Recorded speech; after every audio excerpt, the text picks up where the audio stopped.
ഇസ്ലാം പിന്നിട്ട കടമ്പകൾ. ഈ എപ്പിസോഡിൽ ഇനി പറയാൻ പോകുന്നത് ഒരു പിന്തിരിഞ്ഞു നോട്ടമാണ്. നബി സല്ലല്ലാഹു അലൈഹി വസല്ലമയുടെ ജനനം മുതൽ വിവാഹവും കഅബയുടെ പുനർനിർമ്മാണവുമൊക്കെയായി ബന്ധപ്പെട്ട് ഹർബുൽ ഫിജാർ, ഹൽഫുൽ ഹുലൂൽ തുടങ്ങിയുള്ള കാര്യങ്ങളുമായി ബന്ധപ്പെട്ടാണ് നേരത്തെ നമ്മൾ ചില സംഗതികൾ പറഞ്ഞത്. നബി സല്ലല്ലാഹു അലൈഹി വസല്ലമയുടെ പ്രവാചകത്വലബ്ധിയും തൻ്റെ ശേഷിച്ച കാലഘട്ടത്തിലെ 63-ാമത്തെ വയസ്സിൽ ഈ ലോകത്തോട് വിട പറയും വരെയുള്ള കാലഘട്ടത്തിലെ ദൗത്യ നിർവഹണവും അതിലേക്കാണ് ഇനി നമുക്ക് വരാനുള്ളത്. അതിൻ്റെ മുമ്പ് ഈ 40-കാരൻ അദ്ദേഹം ഈ 40 വയസ്സുകാലത്ത് എന്തൊക്കെ രീതിയിലാണ്, ഏതൊക്കെ രീതിയിലാണ്, എങ്ങനെയൊക്കെയാണ് ജീവിച്ചു പോന്നിട്ടുള്ളതെന്നും മക്കയിലെ സമൂഹം അദ്ദേഹത്തെ എങ്ങനെയാണ് വിലയിരുത്തിയതെന്നതും ഒരു ഏകദേശ ചിത്രം കഴിഞ്ഞ 2-3 എപ്പിസോഡിൽ നിന്ന് നമ്മൾക്ക് ലഭിക്കും. എന്നാൽ പോലും ഒരു തിരിഞ്ഞുനോട്ടം ആവശ്യമാണ്. മക്ക എന്ന് പറയുന്ന ഗ്രാമം, അല്ലെങ്കിൽ പട്ടണം എന്ന് വേണമെങ്കിൽ അങ്ങനെയും പറയാം. കാരണം അറേബ്യയുടെ 4 ഭാഗത്ത് നിന്നും ഹജ്ജിനും ഉംറക്കുമായി വരുന്ന ആളുകൾക്ക് തങ്ങാനും അവരുടെ കച്ചവട വസ്തുക്കൾ വിറ്റഴിക്കാനും അതുപോലെ സാഹിത്യകാരന്മാർക്ക്, കവികൾക്ക്, പ്രസംഗകന്മാർക്കൊക്കെ ഇന്നത്തേതുപോലെ നോവലോ ചെറുകഥയോ അല്ലെങ്കിൽ നാടകമോ ഒന്നും അന്ന് അവരുടെ ഇടയിലില്ല. അപ്പോൾ അവരുടെ ആകെ സാഹിത്യം എന്ന് പറയുന്നത് ഒന്ന് കവിതയാണ്, മറ്റൊന്ന് പ്രസംഗമാണ്. കുസുബനു സായിദത്തുൽ അയാദിയെ പോലെയുള്ള പ്രഗത്ഭരായ പ്രസംഗന്മാരെയും ഇംറുൽ ഖൈസ്, ആയിഷ പോലെയുള്ള പ്രഗത്ഭരായിട്ടുള്ള കവികളെയും സംബന്ധിച്ചുള്ള വിവരണങ്ങളാൽ നിറഞ്ഞ് ഒഴുകുന്നതാണ് അറബി സാഹിത്യ ചരിത്രം എന്ന് പറയുന്നത്. ഇസ്ലാമിന് മുമ്പും ശേഷവും അറബികൾ സാഹിത്യരംഗത്ത് വളരെയേറെ മാതൃകകളും അല്ലെങ്കിൽ സംഭാവനകളും നൽകിയിട്ടുണ്ടെന്ന് കാണാം. ഇവിടെ നബി സല്ലല്ലാഹു അലൈഹി വസല്ലമയുമായി പറയുമ്പോൾ അറേബ്യൻ അല്ലെങ്കിൽ മക്കയിലെ ചുരുങ്ങി നമ്മൾ മക്കയിലേക്ക് വരുവാണെങ്കിൽ മൊത്തത്തിൽ അറേബ്യ തന്നെ എടുത്താലും, എന്ന് മാത്രമല്ല ലോകം തന്നെയും ഇരുളടഞ്ഞ ഒരു കാലഘട്ടത്തിലൂടെ നടന്നു പോകുമ്പോഴാണ് നബി സല്ലല്ലാഹു അലൈഹി വസല്ലമയുടെ ജനനം നടക്കുന്നത്. ദിവ്യമായിട്ടുള്ള പ്രവാചകന്മാർക്ക് ലഭിച്ചിട്ടുള്ള അള്ളാഹുവിൻ്റെ നിർദ്ദേശങ്ങൾ, ആ വിളക്കുമാടങ്ങൾ അതേറെക്കുറെ തകർന്നടിയുകയും മനുഷ്യന് ദിശാബോധം പോലും നഷ്ടപ്പെട്ട് സന്മാർഗത്തിൻ്റെ നാമ്പുകൾ എവിടെയും കാണാൻ പറ്റാത്ത ഒരു കാലഘട്ടത്തിൽ, അതാണ് 6-ാം നൂറ്റാണ്ട് എന്ന് പറയുന്നത്. നബി സല്ലല്ലാഹു അലൈഹി വസല്ലം ജനിക്കുന്നത് 6-ാം നൂറ്റാണ്ടിലാണ്, 571. പക്ഷേ നബിയാവുന്നത് 7-ാം നൂറ്റാണ്ടിലാണ്, അതായത് 610 10 അല്ലെങ്കിൽ 11 അപ്പോൾ ഈ കാലത്ത് മക്ക എന്ന് പറയുന്നത് ഒരു ഭാഗത്ത് തീർത്ഥാടന കേന്ദ്രമാണ് എന്നതോടൊപ്പം തന്നെ സമൂഹം അവിടെ കയ്യൂക്കുള്ളവൻ കാര്യക്കാരൻ എന്ന അവസ്ഥയിലാണ് മുമ്പോട്ട് നീങ്ങിയിരുന്നത്. എന്ന് മാത്രമല്ല, മനുഷ്യന് ഉൾക്കൊള്ളാൻ പറ്റാത്ത അല്ലെങ്കിൽ അവൻ്റെ വിശുദ്ധിയുമായി പൊരുത്തപ്പെടാത്ത ഒരുപാട് ജീവിതത്തിൽ അവൻ കൈകൊണ്ടു പോന്നിട്ടുള്ള അഴുക്കുകൾ നിറഞ്ഞൊരു കാലഘട്ടം കൂടിയാണ്. ഒരു ഭാഗത്ത് വിഗ്രഹപൂജ അല്ലെങ്കിൽ കള്ളദൈവങ്ങൾക്ക് വേണ്ടിയുള്ള മനുഷ്യൻ്റെ ജീവിതം ഒഴിഞ്ഞുവെക്കുന്ന അവസ്ഥ, അവയ്ക്ക് വേണ്ടി നരബലി പോലും നടക്കുന്ന ഒരു സാഹചര്യം, സമ്പത്തും സന്താനവും മറ്റ് പ്രതാപങ്ങളുമൊക്കെ ലഭിക്കുന്നത് ഈ തങ്ങൾ തന്നെ കൈകൾ കൊണ്ട് കൊത്തിയുണ്ടാക്കിയതോ അല്ലെങ്കിൽ സാങ്കല്പികങ്ങളോ ആയിട്ടുള്ള ദൈവങ്ങളാലാണ് എന്ന് വിശ്വസിച്ചു പോരുകയും അതിനനുസൃതമായി നാട്ടിലും യാത്രയിലുമൊക്കെ നിലപാടുകൾ കൈക്കൊള്ളുകയും ചെയ്തിരുന്നൊരു സമൂഹമാണ് മക്കയിലെ സമൂഹം എന്ന് പറഞ്ഞാൽ. അവിടെ പെണ്ണും കള്ളും യുദ്ധവും അറേബ്യയുടെ പൊതുവായിട്ടുള്ള അവസ്ഥ എന്നതാണ്. അറേബ്യയുടെ എന്ന് മാത്രമല്ല, ലോകത്തിൻ്റെ തന്നെ അവസ്ഥയാണ്. ബൈസാൻട്രിയൻ സാമ്രാജ്യവും അതുപോലെ തന്നെ പേർഷ്യൻ സാമ്രാജ്യവും നീണ്ടുനിന്ന യുദ്ധങ്ങൾ നടത്തിയതായിട്ട് ചരിത്രത്തിൽ നമുക്ക് വായിക്കാൻ കഴിയുന്നുണ്ട്. അറേബ്യയിലും അങ്ങിങ്ങായി പലപ്പോഴും യുദ്ധങ്ങൾ പൊട്ടിപ്പുറപ്പെട്ടിട്ടുണ്ട്. യസ്രിബിൽ, മദീനയിൽ ഔസും ഖദറജും അവരെ തമ്മിലടുപ്പിക്കാൻ വേണ്ടി ജൂതന്മാർ ഉണ്ടാക്കുന്ന കുതന്ത്രങ്ങളിലകപ്പെട്ട് ഒരു നൂറ്റാണ്ട് കാലം യുദ്ധത്തിലേർപ്പെട്ട ചരിത്രം അവർക്കുണ്ട്. അതുപോലെ തന്നെ പാവങ്ങളെ മർദ്ദിക്കാനും ഒതുക്കാനും യാതൊരു മടിയില്ലാത്തൊരു സമൂഹം എന്നൊക്കെ വേണമെങ്കിൽ അവരെപ്പറ്റി പറയാം. ഇത് മാത്രമായിരുന്നു അവരുടെ സ്വഭാവം എന്ന് പറയേണ്ടതില്ല. ചില നല്ല ഗുണങ്ങളും അവർക്കുണ്ടായിരുന്നു എന്നത് കൂട്ടത്തിൽ നമ്മൾ അനുസ്മരിച്ചേ പറ്റും. ഈ ഒരു ഘട്ടത്തിലാണ് നബി സല്ലല്ലാഹു അലൈഹി വസല്ലമ ജനിക്കുന്നത്. സ്വാഭാവികമായിട്ടും അനാഥനായി ജനിച്ച ഒരു കുട്ടി, അവൻ വളർന്നു വരുന്നത് നാട്ടിലെ നല്ല കുട്ടികളുമായി ബന്ധപ്പെട്ടുകൊണ്ടാവില്ല. അതാണ് നാട്ടു നടപ്പ് അല്ലെങ്കിൽ സാധാരണ രീതി എന്ന് പറയുന്നത്. പക്ഷേ ഈ കുട്ടിയെ സംബന്ധിച്ചിടത്തോളം, മുഹമ്മദ് എന്ന കുട്ടിയെ സംബന്ധിച്ചിടത്തോളം എന്തായിരുന്നു അവസ്ഥ എന്ന് ചോദിച്ചാൽ, അങ്ങാടി പിള്ളേരുമായിട്ട് അദ്ദേഹം കൂട്ടുകൂടാറില്ല എന്നുള്ളതാണ് ഒന്ന്. അതുകൊണ്ട് തന്നെ അവരുടെ സ്വഭാവങ്ങൾ, ദുസ്വഭാവങ്ങളൊന്നും അദ്ദേഹത്തെ തീണ്ടിയിട്ടുണ്ടായിരുന്നില്ല.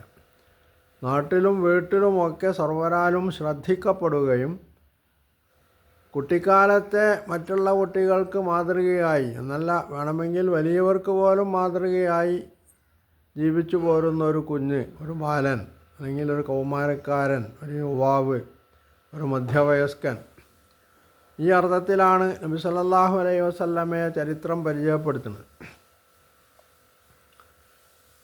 സാധാരണ നാട്ടിലെ ആളുകൾ കൈക്കൊള്ളുന്ന ചെറിയ നിസ്സാരമായിട്ടുള്ള ചില സംഗതികൾ പോലും നബി സല്ലല്ലാഹു അലൈഹി വസല്ലമയുടെ ജീവിതത്തിൽ നമ്മൾക്ക് കാണാൻ കഴിയില്ല. മോശപ്പെട്ട ശീലങ്ങൾ, അത്രക്ക് വിശുദ്ധമായ എന്നാൽ സർവരാലും ആദരണീയനായിട്ടുള്ള, സത്യം മാത്രം പറയുന്ന, വിശ്വസ്തത പുലർത്തുന്ന, അങ്ങനെ വളർന്നു വന്നിട്ടുള്ള ഒരാളാണ് മുഹമ്മദ് നബി സല്ലല്ലാഹു അലൈഹി വസല്ലം. അതുകൊണ്ടാണ് അദ്ദേഹത്തിന് അൽ അമീൻ, വിശ്വസ്തനെന്നും അസാദിഖ്, സത്യസന്ധനെന്നുമൊക്കെ പേര് വന്നിട്ടുള്ളത്.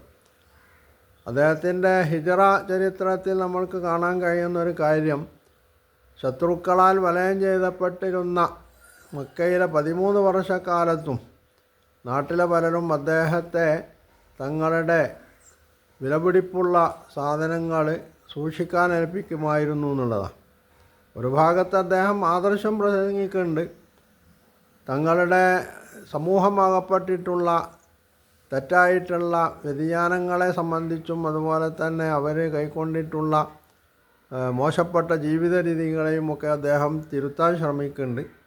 അതിൻ്റെ അടിസ്ഥാനത്തിൽ വലിയൊരു കൂട്ടം തന്നെ അദ്ദേഹത്തിന് ശത്രുക്കളായി ഉണ്ട് എന്നതൊക്കെ ശരിയാണ്. അതുള്ളപ്പോൾ തന്നെയാണ് അദ്ദേഹത്തെ ആളുകൾ വിശ്വസ്തനായി, സത്യസന്ധനായി കാണുകയും ഈ ഘട്ടത്തിൽ പോലും അദ്ദേഹത്തിൻ്റെ കയ്യിൽ തങ്ങളുടെ വിലപിടിപ്പുള്ള സാധനങ്ങൾ ഏൽപ്പിക്കുകയും ഒക്കെ ചെയ്യുന്നത്. ഇത് മുൻകൂട്ടി അദ്ദേഹത്തിൻ്റെ ഇങ്ങനെയുള്ള ഒരു മഹദ്ജീവിതം അദ്ദേഹത്തിൻ്റെ കുടുംബം, പിതാമഹനടക്കമുള്ള ആളുകൾ കണ്ടിരുന്നുവോ എന്ന് നമുക്ക് പറയാൻ കഴിയില്ല. പക്ഷേ ചരിത്രത്തിൽ അദ്ദേഹത്തിൻ്റെ പിതാമഹൻ അദ്ദേഹത്തിന് പേരിട്ടതുമായി ബന്ധപ്പെട്ട് ഒരു സംഗതി പറഞ്ഞു വരുന്നുണ്ട്. മുഹമ്മദ് എന്ന അദ്ദേഹത്തിൻ്റെ പേര് വിളിച്ചത് പിതാമഹൻ അബ്ദുൽ മുത്തലിബാണ്. അപ്പോൾ ആളുകൾ ചോദിച്ചു, അറേബ്യയിൽ സാധാരണ നടപ്പില്ലാത്തൊരു പേര്, താങ്കളുടെ പിതാക്കളുടെ പിതാമഹന്മാരുടെ ഒന്നും പേരുകളിൽ കാണാത്തൊരു പേര്, ഇങ്ങനെ ഒരു പേര് താങ്കൾ എന്തുകൊണ്ടാണ് ഈ കുട്ടിക്ക് നൽകിയത് എന്ന് ചോദിച്ചപ്പോൾ അദ്ദേഹം പറയുന്നത്, ആ കുട്ടി സർവരാലും ആദരിക്കപ്പെടുകയും സ്തുതിക്കപ്പെടുകയും അല്ലെങ്കിൽ പ്രശംസിക്കപ്പെടുകയും ചെയ്യുന്ന ഒരു കുഞ്ഞായി വളരണമെന്ന് എനിക്ക് ആഗ്രഹമുണ്ട് എന്നാണ്. ഇവിടെ ഒരു പിതാമഹൻ്റെ തൻ്റെ പേരക്കിടാവിനെ സംബന്ധിച്ചുള്ള ഒരു സ്വപ്നമാണ് നമ്മൾ കാണുന്നത്. മനുഷ്യൻ എപ്പോഴും സ്വപ്നം എന്നത് അവൻ്റെ ജീവിത വിജയത്തിൽ, അവൻ്റെ മാത്രമല്ല അവനുമായി ബന്ധപ്പെട്ട ആളുകളുടെ പോലും ജീവിത വിജയത്തിൽ സ്വപ്നത്തിന് വലിയ പങ്കുണ്ട്. സ്വപ്നമില്ലാതെ ജീവിക്കാൻ ആർക്കും കഴിയില്ല എന്നുള്ളതാണ്. കുറഞ്ഞ അളവിലെങ്കിലും സ്വപ്നമുള്ളവർക്ക് ജീവിതം വിജയിപ്പിച്ചെടുക്കാൻ കഴിയുള്ളൂ. അതേ അവസരം വലിയ മാനങ്ങളിലേക്ക് എത്തിപ്പിടിക്കണമെന്ന് ആഗ്രഹിക്കുന്ന ആളുകൾ വലിയ സ്വപ്നങ്ങൾ വെച്ച് പുലർത്തുന്നു. ഇവിടെയാണ് അബ്ദുൽ മുത്തലിബ് തൻ്റെ പേരമകനെ സംബന്ധിച്ച് ഇത്ര വലിയ ഒരു സ്വപ്നം വെച്ച് പുലർത്തുന്നത്. അദ്ദേഹം ഇതുമായി ബന്ധപ്പെട്ട് പാടിയത് എന്ന് പറയുന്ന ഒരു കവിത ഇമാം ഇബ്നു കസീർ അദ്ദേഹത്തിൻ്റെ അൽ ബിദായ വന്നിഹായിൽ ഉദ്ധരിക്കുന്നുണ്ട്. അതിങ്ങനെയാണ്: അൽഹംദുലില്ലാഹില്ലദീ അഅ്താനി ഹദൽ ഗുലാമ ത്വയ്യിബൽ റിദാനി ഖദ് സാദ ഫിൽ മഹ്ദി അലൽ ഗിൽമാനി ഉഈദുഹു ബിൽ ബൈത്തി ദിൽ അർക്കാനി ഹത്താ യകൂന ബുൽഗതൽ ഫിത്യാനി ഹത്താ അറാഹു ബാലിഗൽ ബുന്യാനി ഉഈദുഹു മിൻ കുല്ലി ദീ ശൻആനി മിൻ ഹാസിദിൻ മുഗ്തരിബിൽ ഈനാനി ذي همة ليس له عينان حتى أراه رافع اللسان أنت الذي سميت في القرآن في كتب ثابتة المثاني أحمد مكتوب على اللسان. അപ്പോൾ ഇതിൻ്റെ മൊത്തത്തിലുള്ള അർത്ഥം, ഈ നല്ലവനായിട്ടുള്ള വിശുദ്ധനായിട്ടുള്ള കുട്ടിയെ എനിക്ക് നൽകിയിട്ടുള്ള അള്ളാഹുവിന് സ്തുതി എന്നാണ്. അവൻ മറ്റു കുട്ടികളെക്കാൾ തൊട്ടിലിൽ തന്നെയും മികച്ചു നിന്നിട്ടുള്ളവനാണ്. റുക്കുനുകളുള്ള അള്ളാഹുവിൻ്റെ ഭവനം, ആ ഭവനത്തിലാണ് ഞാൻ അവന് അഭയം നൽകുന്നത്. അങ്ങനെ അവൻ യുവാക്കളുടെ ലക്ഷ്യമായി അല്ലെങ്കിൽ അവരുടെ മാതൃകയായിട്ട് മാറുന്നു. നല്ല കരുത്തുള്ള ഒരാളായിട്ടാണ് ഞാൻ അവനെ കാണുന്നത്. എല്ലാവിധത്തിലുള്ള അസൂയയും വെച്ച് പുലർത്തുന്ന ആളുകളിൽ നിന്ന്, അതുപോലെ തന്നെ ശത്രുത പുലർത്തുന്ന ആളുകളിൽ നിന്നൊക്കെ ഞാൻ അവന് രക്ഷ തേടുകയാണ്. നല്ല മനക്കരുത്തുള്ള, അങ്ങുമെന്നും തിരിഞ്ഞു നോക്കാതെ തൻ്റെ ലക്ഷ്യത്തിലേക്ക് അടുത്ത് യാത്ര സഞ്ചരിക്കുന്ന ആൾ. അതേപോലെ തന്നെ പൂർവ്വവേദങ്ങളിൽ, ഇവിടെ ഖുർആൻ എന്നൊരു പ്രയോഗമുണ്ട്. ഇവിടെ ഖുർആൻ എന്ന് പറയുമ്പോൾ പൂർവ്വവേദങ്ങളിൽ തന്നെ പ്രവചനമുള്ള ആൾ എന്നർത്ഥത്തിലാണ്.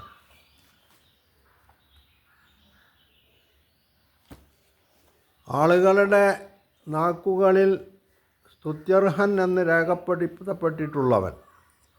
ഇതാണ് ഈ കവിതയുടെ മൊത്തത്തിലുള്ള അർത്ഥം എന്ന് പറഞ്ഞത്. ഇത് അബ്ദുൽ മുത്തലിബ് നേരത്തെ ഏതോ വിധത്തിൽ നബി സല്ലല്ലാഹു അലൈഹി വസല്ലമയുടെ യഹൂദ ക്രൈസ്തവ വിഭാഗങ്ങളിൽ നിന്ന് നബി സല്ലല്ലാഹു അലൈഹി വസല്ലമയെ സംബന്ധിച്ചുള്ള പ്രവചനം കേൾക്കുകയും അതിൻ്റെ അടിസ്ഥാനത്തിൽ ഈ കുട്ടി ഒരു വേള പ്രവാചകനായി വരാൻ സാധ്യതയുണ്ട് എന്ന് മനസ്സിലാക്കിയോ ഇല്ല എന്നൊന്നും പറയാൻ പറ്റില്ല. ഈ കവിത എത്രത്തോളം അബ്ദുൽ മുത്തലിബിനോട് ചേർത്ത് പറയാൻ പറ്റും എന്നതിനും ഒരുപാട് സംശയമുണ്ടാവാം. എന്നാൽ പോലും ഇങ്ങനെ ഒരു കവിത ചരിത്രത്തിൽ രേഖപ്പെട്ട് കാണുന്നുണ്ട്. അതിനൊരു കാരണം എന്താണെന്ന് ചോദിച്ചാൽ, മക്കയിലും യഥാർത്ഥത്തിൽ മക്ക എന്ന് പറയുന്നത് അത് യഹൂദ ക്രൈസ്തവ വിഭാഗങ്ങളും മക്കയുമായി പലപ്പോഴും ബന്ധപ്പെടാറുണ്ട്. അല്ലെങ്കിൽ മക്കയിലെ ആളുകൾ കച്ചവടക്കാരായതുകൊണ്ട് അവർ ഈ വിഭാഗങ്ങളൊക്കെയായി ബന്ധപ്പെടാറുണ്ട്.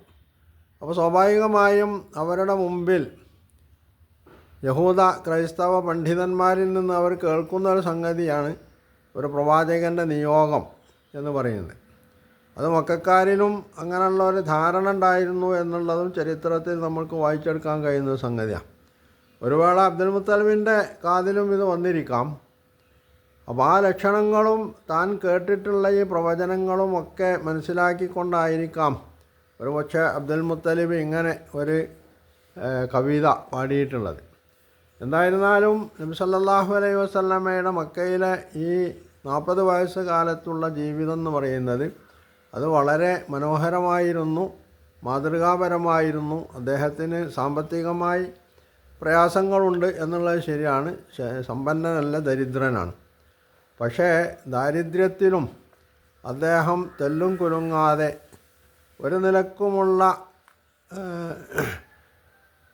പിടിച്ചുപറിയുടെ അല്ലെങ്കിൽ അന്യൻ്റെ സമ്പത്തിൻ്റെ ഏതെങ്കിലും ഒരംശം അത് വളരെ കുറഞ്ഞ രീതിയിലാണെങ്കിൽ പോലും കൈവശപ്പെടുത്താനുള്ള ഒരു ശ്രമവും അദ്ദേഹത്തിൻ്റെ ഭാഗത്തു നിന്നുണ്ടായിട്ടില്ല എന്ന് മാത്രമല്ല, അദ്ദേഹം അത്തരം സംഗതികളെയൊക്കെ വെറുത്തിരുന്നു എന്നുള്ളതാണ്. നാട്ടിൽ നടക്കുന്ന വിഗ്രഹപൂജ, അതാണല്ലോ കാര്യമായിട്ട് അവിടുത്തെ മതസംവിധാനം എന്ന് പറയുന്നത്.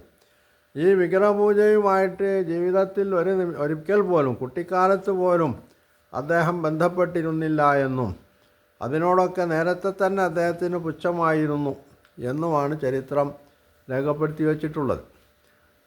മക്കയിലെ 4 മനുഷ്യരെ സംബന്ധിച്ച് പറയുന്നുണ്ട്. അൽ ഹനീഫിയൂൻ എന്ന പേരിലാണ് അവർ അറിയപ്പെടുന്നത്.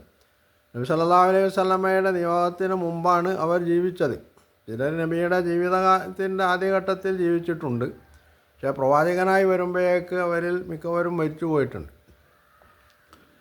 ഈ ആളുകൾ അവരും മക്കക്കാരുടെ ഇത്തരത്തിലുള്ള ചെയ്തികളെ സംബന്ധിച്ചൊക്കെ വിമർശിക്കാറും പറയാറുണ്ട്. എന്ന് മാത്രമല്ല, അവരതിലൊന്നും ഭാഗവാക്കുകളാവാതെ മാറി നിന്നുകൊണ്ട് എന്താണ് യഥാർത്ഥ ജീവിത രീതി എന്ന് കണ്ടെത്താനുള്ള ശ്രമത്തിലേർപ്പെട്ടിരുന്നു എന്നുള്ളതാണ്.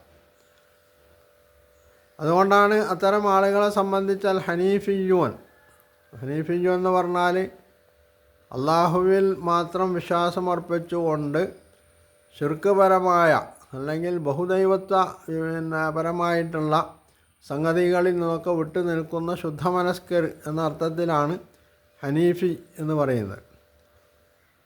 അപ്പം ഇതൊക്കെ ഇവർക്ക് ഈ ആളുകൾക്ക് ഇത് എവിടെ നിന്ന് കിട്ടിയെന്നൊരു ചോദ്യം സ്വാഭാവികമായിട്ടുണ്ട്. നാടോടുമ്പോൾ നടുക ഓടുക എന്നതാണുള്ള രീതി. പക്ഷേ ഒഴുക്കിനെതിരെ നീന്താൻ ശീലിച്ച ഈ ആളുകൾക്ക് ഈ ബോധം എങ്ങനെ ഉണ്ടായി? എപ്പോഴാണ് അവർക്ക് ഈ ബോധോദയം ഉണ്ടായത്? അതിനവർ സ്വീകരിച്ചിരുന്ന മാർഗം എന്താണ്? ഇതൊന്നും വ്യക്തമായി ചരിത്രത്തിൽ നമുക്ക് കാണാൻ കഴിയില്ല. പക്ഷെ ഇങ്ങനെയുള്ള ചില ആളുകളെ സംബന്ധിച്ചുള്ള പരാമർശം മക്കയിലെ ജീവചരിത്രകാരന്മാർ രേഖപ്പെടുത്തിയിട്ടുണ്ടെന്നുള്ളതാണ്.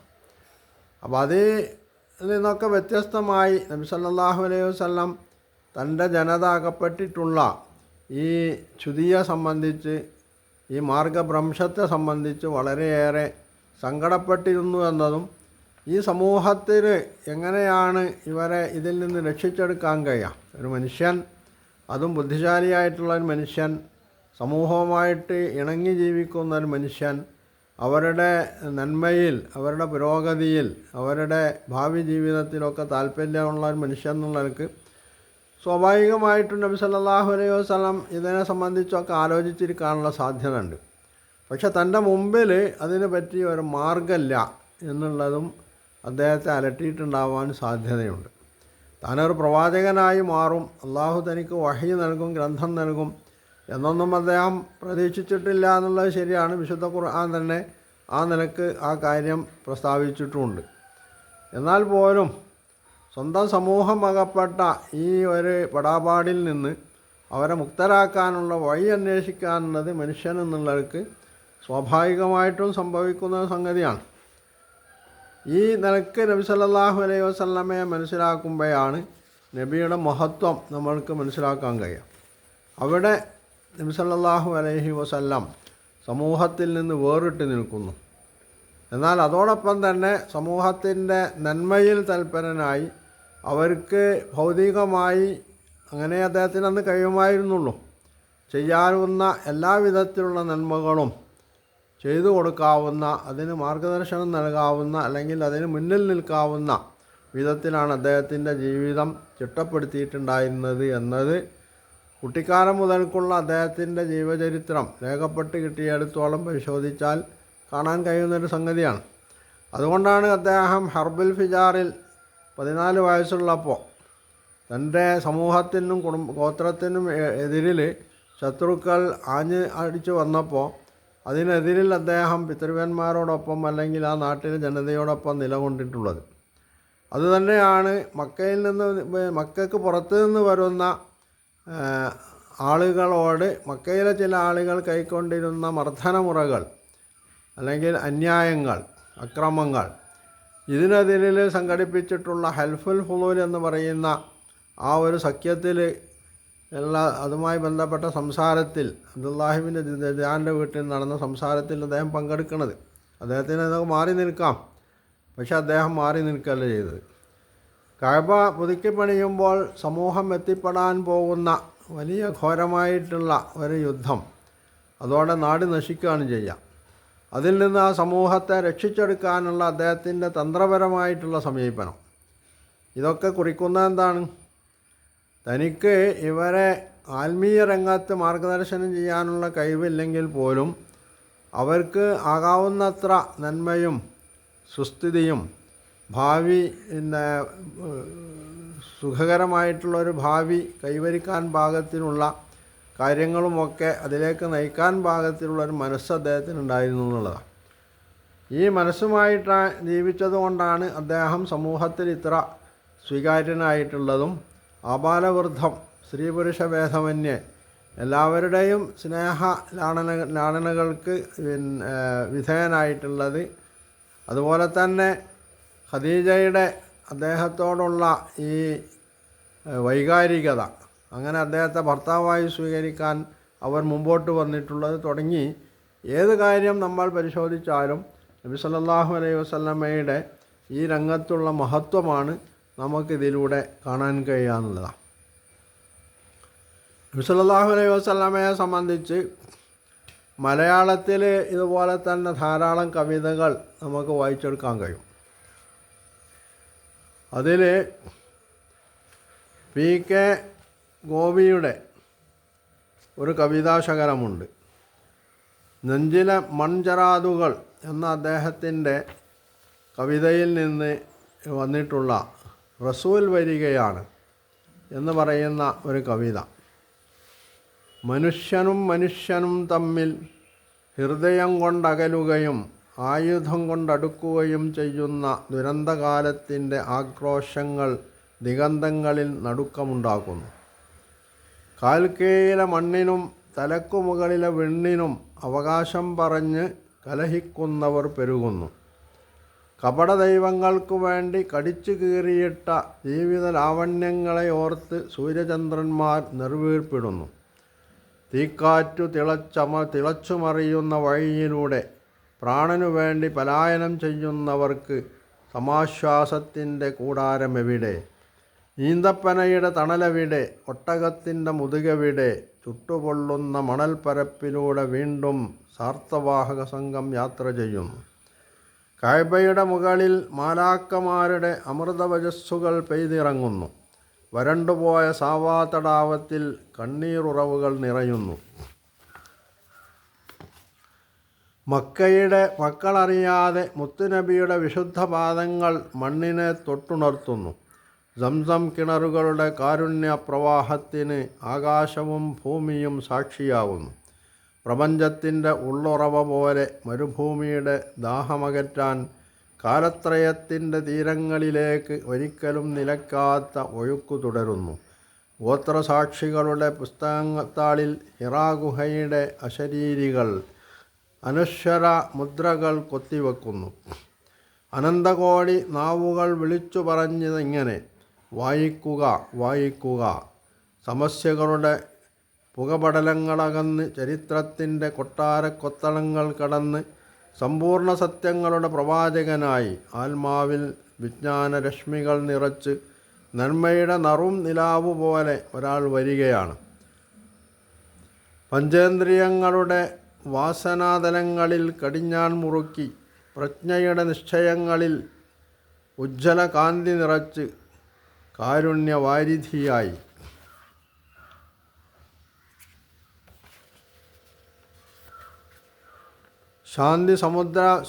ശാന്തി സ്വരൂപനായി സ്നേഹത്തിൻ്റെ ലാളിത്യ ശോഭയായി ഒരാൾ വരികയാണ്. പ്രത്യാശയുടെ നക്ഷത്ര കിരണങ്ങൾ വാരി വിതറി മനുഷ്യരാശിയുടെ മാർഗദർശകനായി യുഗപൗരുഷത്തിൻ്റെ പനിനീർ ഭാഷയുമായി റസൂൽ വരികയാണ്.